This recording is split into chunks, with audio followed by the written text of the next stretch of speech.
ଜଙ୍ଗଲରେ ଗୋଟିଏ ଗଛରେ ଚଢ଼େଇ ବସା କରିଥିଲା। ସେଥିରେ 4ଟି ଅଣ୍ଡା ଦେଇଥିଲା। ତାହିଁରୁ 3ଟି ଅଣ୍ଡା ଫୁଟିଲେ ଏବଂ ଚଢ଼େଇଟି ମନ ଖୁସିରେ ନାଚିଲା।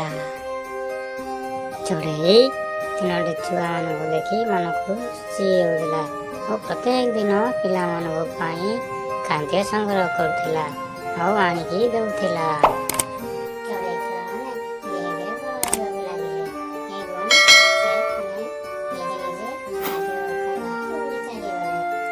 ସେଥିମଧ୍ୟରୁ ଗୋଟିଏ ଅଣ୍ଡା ରହିଗଲା।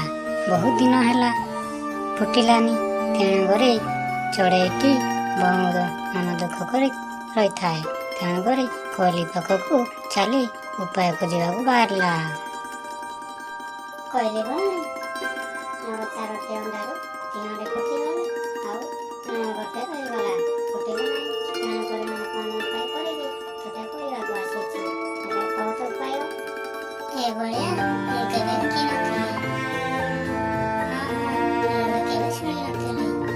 ଏହାର କୌଣସି କାରଣ ଥାଇପାରେ। ତେଣୁ ସ୍ୱାମୀଜୀ ପାଖକୁ ଯିବାର ଯେକୌଣସି କାରଣ ଥାଇପାରେ। ଚାଲ ଚାଲିଯିବା।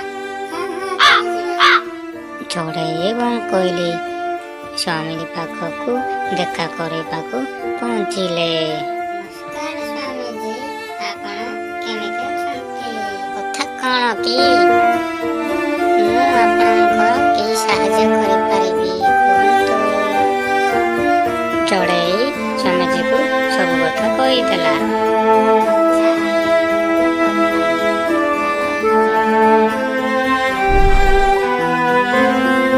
ଚଢ଼େଇ, କୋଇଲି ଏବଂ ସ୍ୱାମୀଜୀ ବସା ପାଖକୁ ପହଞ୍ଚିଲେ। ବଢ଼ିଆ କଥା, ଅଣ୍ଡା ନୁହେଁ। ତୁମେ ତୁମର ଅଣ୍ଡାକୁ ଚିହ୍ନିବା ପାଇଁ କୌଣସି ନା କୌଣସି ଭୁଲ ଅଛି। ମତେ ଲାଗୁଛି ଏହା ଗୋଟେ ଖେଳଣା। କାଉ ଛୁଆମାନେ ମୁଁ ଖେଳିବାର ଦେଖିଛି। ଅନେକ ଥର କାଉ ଛୁଆମାନେ ଖେଳିଥାନ୍ତି। ବିଶ୍ୱାସ କର, ଏହାକୁ ତଳେ ପକେଇ ଦିଅ।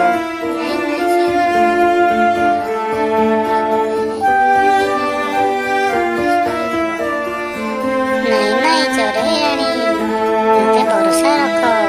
ଏହା ଏକ ଖେଳଣା ଅଟେ। ଚଢ଼େଇଟି ସ୍ୱାମୀଜୀ କଥା ଶୁଣି ହୃଦୟକୁ ପଥର କରିଦେଲା ଏବଂ ସ୍ୱାମୀଜୀ ମଧ୍ୟ ନିଜେ ଅଣ୍ଡାଟିକୁ ତଳକୁ ପକାଇଦେଲେ। ଦେଖିଲେ ଅଣ୍ଡା ଫାଟିଲା ନାହିଁ। ବଲ୍ ପରିକା ଖେଳଣା ଗୁଡ଼ିକା ସିଏ ଖାଲି ଡେଇଁ ଡେଇଁ ଟପ୍ ଟପ୍ ହୋଇ ଏ ଖେଳଣା ହିଁ ଥିଲା। ସମସ୍ତେ ଦେଖି ହସିଲେ। ହା ହା